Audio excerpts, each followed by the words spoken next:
Saviez-vous que la crise cardiaque est liée à votre consommation d'eau? Ne faites plus jamais ceci. Aujourd'hui, je vais vous dire quel est le meilleur moyen et la bonne heure pour consommer de l'eau. Comme je l'ai appris d'un médecin, tout ceci afin d'éviter les crises cardiaques. Je pense que, comme moi, il y a beaucoup de gens qui se disent qu'ils ne veulent pas boire de l'eau avant d'aller se coucher, juste pour ne pas être obligés de se lever la nuit et d'aller aux toilettes. Je comprends qu'une quantité minimale d'eau est nécessaire pour éliminer les toxines du corps. Mais ce que je ne savais pas, c'est que boire de l'eau à une certaine heure maximise son efficacité dans le corps. En plus de cette information, ce médecin m'a expliqué quelle était la meilleure façon de boire de l'eau pour éviter divers problèmes de santé et je partage ceci avec vous dans cette nouvelle vidéo. Mais avant d'aller plus loin, si vous aimez les sujets de santé, bien-être et les remèdes naturels, pensez à vous abonner sur cette chaîne. Cliquez sur la clochette de notification pour être toujours au parfum de tout ce que je publie sur YouTube. Et si vous avez déjà rejoint cette belle communauté, alors je vous remercie. N'hésitez pas à marquer votre nom, votre pays dans les commentaires, que je sache d'où vous me suivez. Cela m'émerveillera toujours.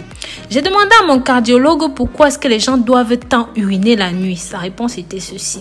Quand vous êtes debout ou assis, la force de gravité retient l'eau dans les parties inférieures de votre corps. C'est la raison pour laquelle les jambes peuvent enfler. Quand vous êtes couché, les parties inférieures de votre corps cherchent un équilibre avec les reins. Alors, les reins vont éliminer l'eau et les déchets. C'est à ce moment que c'est plus facile pour eux de le faire. L'eau est essentielle pour éliminer les déchets de votre corps, sachez-le. J'ai donc demandé à ce cardiologue quel est le moment le plus favorable pour boire de l'eau. Il m'a répondu ceci. Boire de l'eau à des moments bien définis, ceci va maximiser l'efficacité de cette eau dans votre corps. 2 verres d'eau juste après le réveil active les organes internes. 1 verre d'eau 30 minutes avant chaque repas améliore la digestion. 1 verre d'eau avant de prendre votre bain ou même votre douche diminue votre pression artérielle.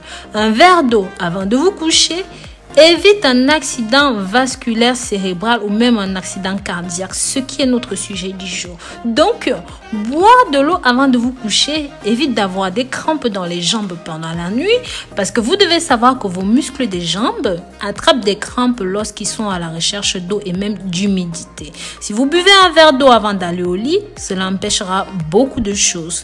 Mes amours, je vous invite à partager ceci pour que ça touche un maximum de personnes. Ça peut grandement sauver la vie. Au lieu de partager des informations inutiles, partagez ceci. Vous pouvez être sans même le savoir un futur sauveteur de quelqu'un.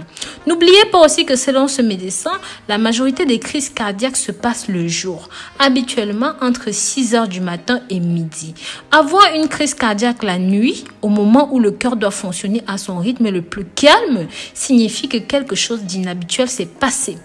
Des études faites par des professionnels de la santé dans ce domaine ont démontré que l'apnée du sommeil, le ronflement sont aussi à blâmer dans ce contexte-là. Si vous prenez une aspirine tous les jours, le mieux est de prendre cela le soir parce que l'aspirine a une durée de vie de 24 heures. Donc, si la plupart des crises cardiaques se produisent dans les premières heures de la matinée, l'aspirine serait plus concentrée dans votre système circulatoire et pourront grandement vous aider. Et ceci même à votre insu. Vous devriez toujours avoir de l'aspirine à vos côtés, à côté de votre lit, votre table de chevet, tout ça. Ceci pour la simple raison que si par hasard, et que je ne vous le souhaite pas, vous êtes victime d'une attaque, il suffira alors simplement de dissoudre immédiatement 2 aspirines dans la bouche et d'avaler avec un petit peu d'eau.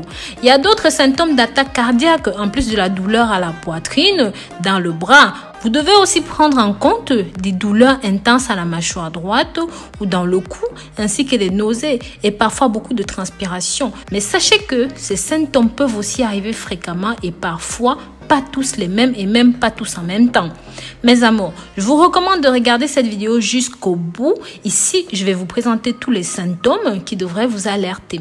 La plupart des gens, environ 60% des personnes qui ont eu une crise cardiaque pendant le sommeil, ils ne se sont pas réveillés. Cependant, si cela se produit avec une douleur dans la poitrine, cela peut vous réveiller et même si vous dormiez dans un sommeil profond, cela peut arriver. N'hésitez donc pas à appeler un voisin ou un membre de la famille qui est à proximité proximité. Prévenez aussi les secours pour savoir quelle est la procédure à suivre.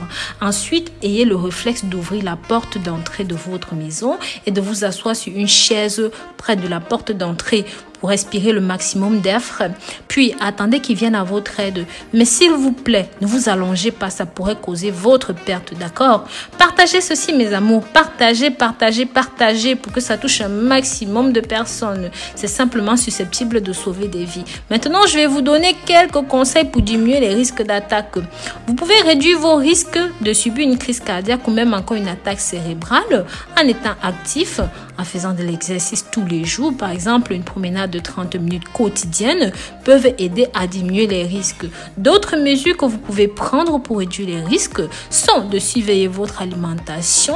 Combien est-ce que vous mangez? Cela peut aider à réduire et à surveiller votre poids. Si vous êtes obèse, si vous êtes en surpoids, il ne faut pas fumer des cigarettes. Vous devez chasser cette mauvaise habitude. Si vous n'y arrivez pas, parlez-en à votre médecin pour qu'il puisse vous faire prendre en charge. Pareil, en cas de cholestérol, contrôlez correctement votre glycémie. Cela peut diminuer les risques d'avoir des crises cardiaques.